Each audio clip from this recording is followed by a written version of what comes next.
Bienvenue sur Ways to America. Aujourd'hui, on va parler d'un sujet très important pour tous ceux qui rêvent d'immigrer au Canada grâce à Entrée Express. La question qu'on me pose souvent, c'est « Une fois que j'ai ma résidence permanente, est-ce que je peux m'installer où je veux au Canada? Est-ce que je peux choisir librement la province où vivre ou est-ce qu'il y a des contraintes? » On va voir ça ensemble en détail pour que tu sois bien informé avant de faire tes choix. Alors, c'est parti! Avant de continuer, si c'est la première fois que tu visionnes nos vidéos, merci et prends le temps de t'abonner pour nous soutenir. N'hésitez surtout pas à cliquer sur la cloche de notification et à visionner nos autres vidéos sur comment immigrer légalement au Canada et aux USA sans arnaque.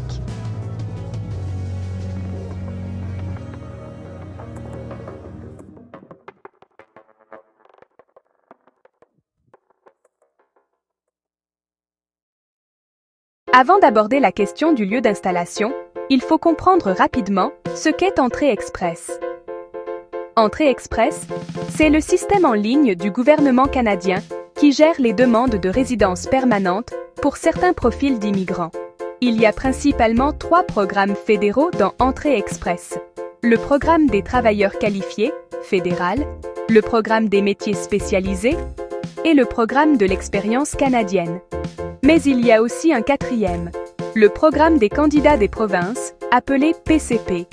Chaque programme a ses spécificités, notamment concernant ta liberté de choix géographique au Canada.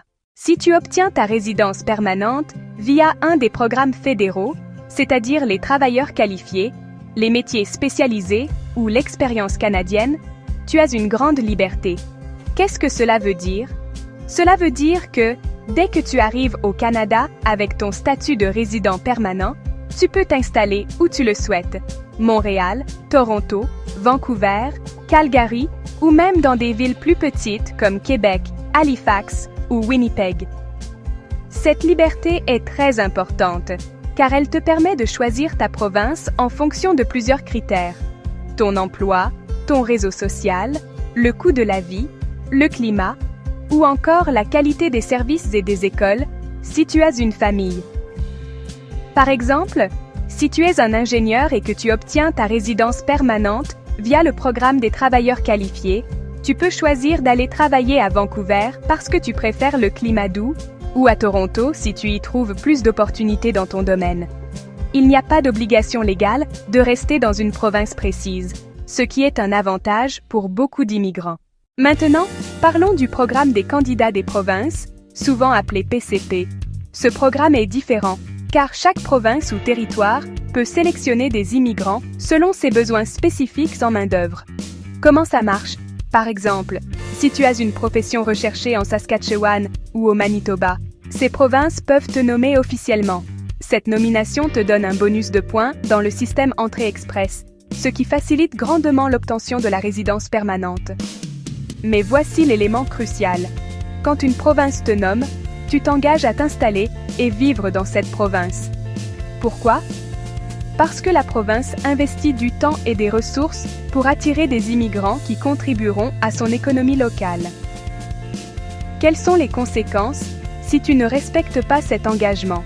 Ce n'est pas une expulsion automatique, mais cela peut poser problème si tu demandes la citoyenneté canadienne plus tard.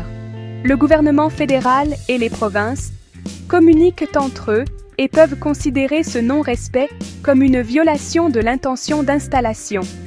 Cela peut aussi réduire tes chances d'être nommé à nouveau par une autre province. Un exemple concret.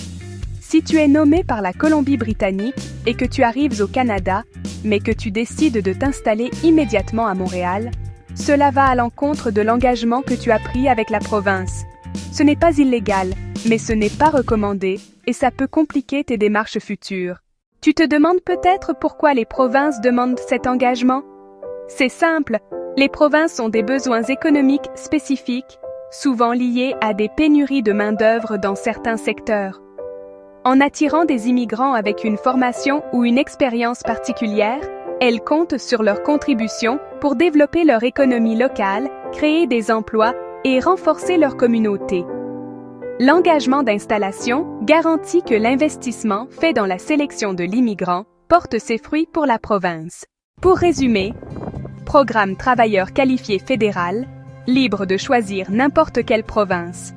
Métier spécialisé fédéral, libre. Expérience canadienne, libre. Programme des candidats des provinces, PCP. Doit s'installer dans la province qui nomme. Conseil. Si tu veux la flexibilité, privilégie les programmes fédéraux. Si tu choisis le PCP, prépare-toi à vivre dans la province qui t'a nommé, au moins quelques années. Pense à bien te renseigner sur la province qui te nomme. Opportunités d'emploi, coût de la vie, qualité de vie. Voilà, j'espère que cette vidéo t'a aidé à mieux comprendre comment ça fonctionne avec Entrée Express et l'installation au Canada. Si tu as aimé, n'hésite pas à liker, à t'abonner à la chaîne et à poser tes questions en commentaire. Je répondrai avec plaisir à tes interrogations. Merci de m'avoir suivi et à très bientôt pour une nouvelle vidéo.